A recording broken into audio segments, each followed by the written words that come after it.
Good Wednesday afternoon. I'm Dr. Martha Buchanan, Director and Health Officer here at the Knox County Health Department.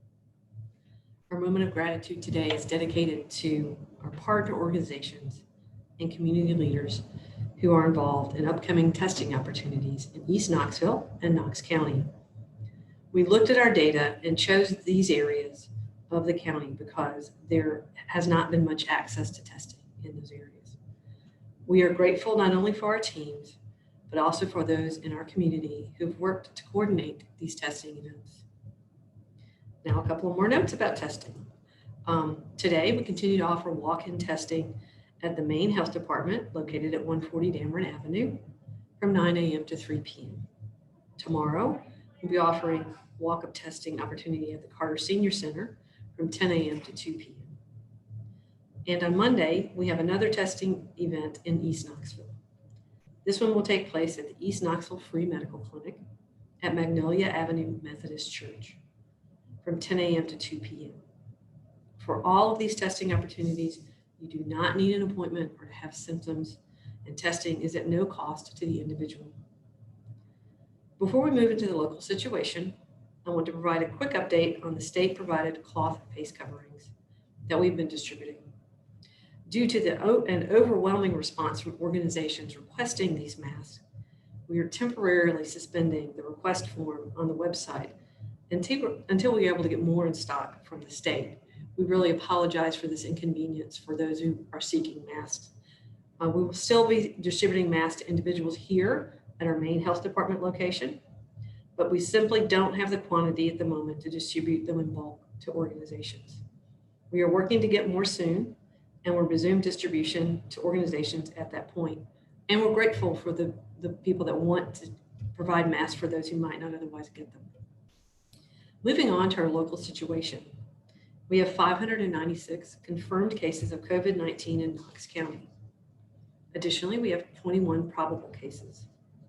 487 of our cases have recovered, bringing us to 104 active cases. 57 individuals have been hospitalized at some point in their illness. Currently, we have 6 Knox County residents hospitalized for COVID. We are thankful once again to be able to report no additional deaths due to COVID-19 complications. As we have mentioned, the county's Board of Health will meet virtually this evening at 5 p.m. to review and consider how Knox County reopens. That meeting can be viewed on community television or streamed online at ctvknox.org. We encourage you to watch it tonight, and we'll be happy to answer further media questions tomorrow that are submitted through the Joint Information Center. And now I will open it up for questions. All right, go ahead and put your questions in, please. From Brian Hornback, Monday evening, the Knox County Commission in the work session were not utilizing social distancing or face masks. Does this negate the continued messaging to the community to practice the 5 core principles? Certainly not. The 5 core principles are still valid and important.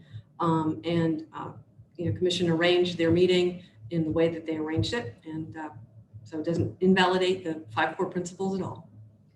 From Shannon with WBIR, is wearing a mask but touching other things and never washing it riskier or the same as not wearing a mask at all?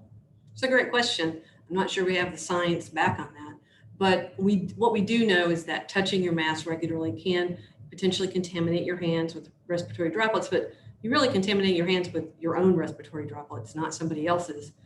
So touching that and then touching other things could potentially spread virus to someone else. You do need to wash your mask regularly, and those who are wearing them every day, all day, need to wash them daily because they do collect that moisture that comes out from your mouth. So we know that wearing a mask is better than not wearing a mask. Avoiding touching it is a good idea, but it's hard to do because they slide up and down. I know I have that problem with mine. So be thoughtful about that and maybe wash your hands or use hand sanitizers afterwards. But it's also really important to remember that all of us need to be washing our hands regularly and cleaning surfaces regularly to reduce risk to everyone. A couple more questions here from Shannon from WIR regarding masks. Her next question is, are there any risks associated with wearing a mask for a long time, like difficulty breathing or increased body temperature? I haven't seen any evidence about increased body temperature. people that work in hospitals have been wearing masks during their shifts for a very long time, but well before COVID-19, and we haven't seen that happen.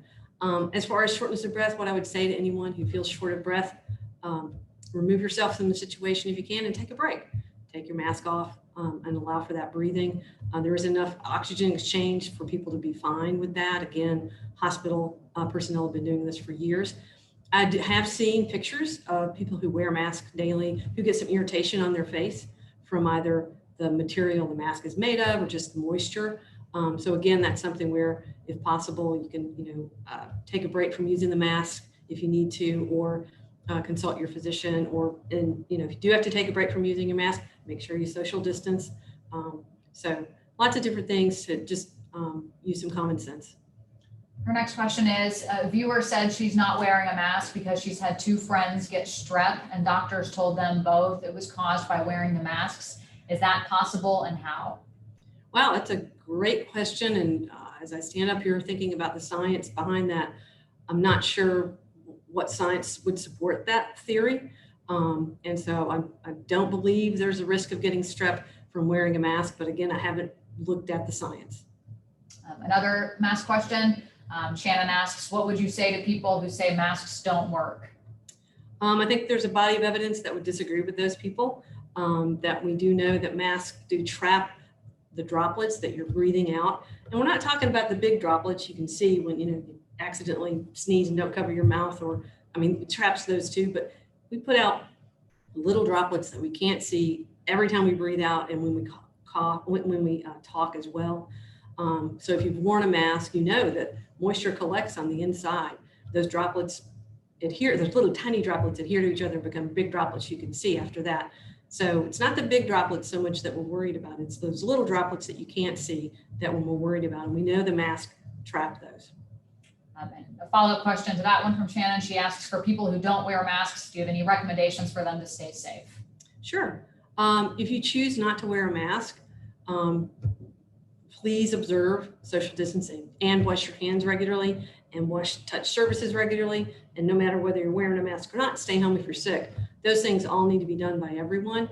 It's options. You can wear a mask or not wear a mask, but we need to reduce risk for everybody. So if you're not going to wear a mask, observe social distancing. If you're going to wear a mask, we still want you to observe social distancing, but it's not as important.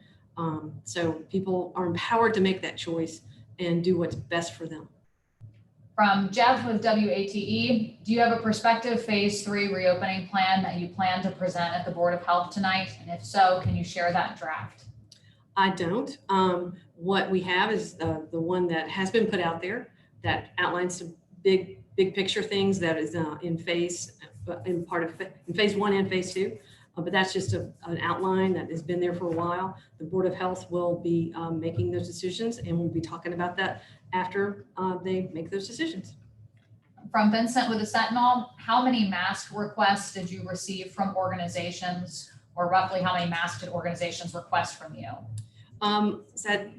Great question. That's a level of detail I honestly don't just have off the top of my head. I do know that we had hundreds of organizations ask for masks, and that we got to date, we distributed 171,943 masks, some to organizations, some to individuals.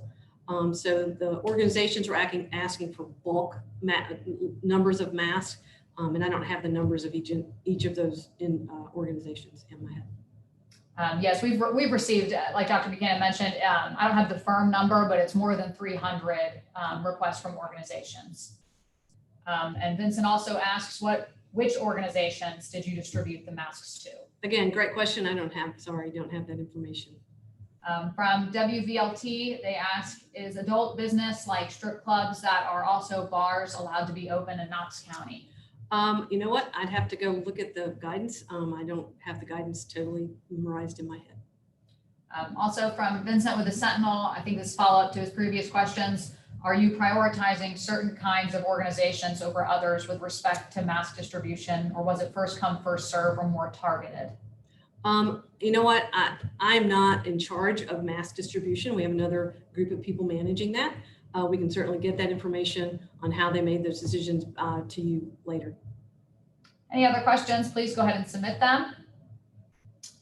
From Claire with WUOT, at the end of May, you and others from the health department discussed targeted efforts to Knoxville's Hispanic and Latino community. Based on the data since that time, have these efforts been effective? Well, I think it's going to take a much longer than a couple of weeks to be able to see if our efforts were effective. It's going to take time for some of those cases to recover and other things to happen.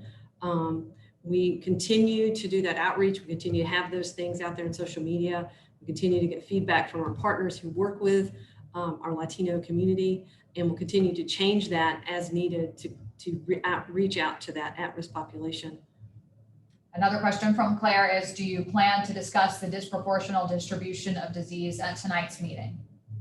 We will discuss data at tonight's meeting. I'm not sure we'll get into the disproportionate distribution of disease at tonight's meeting. Tonight's meeting really is more about how does the community reopen, or does the community, what do we do next, and where we go from here.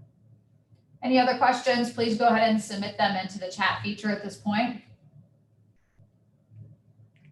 From Jeff of WATE, will a specific reopening plan come out tonight? I'm not sure. We'll have to wait and see. Any other questions? Please go ahead and submit them now. From WBLT, can an email be sent later if strip clubs can be open? I consult the guidance. That's all I can say. Please consult the guidance. Or call 311 with that question. That's another great idea. That's who's answering those questions for us. Not seeing any more questions. If there are any more questions, please go ahead and submit them.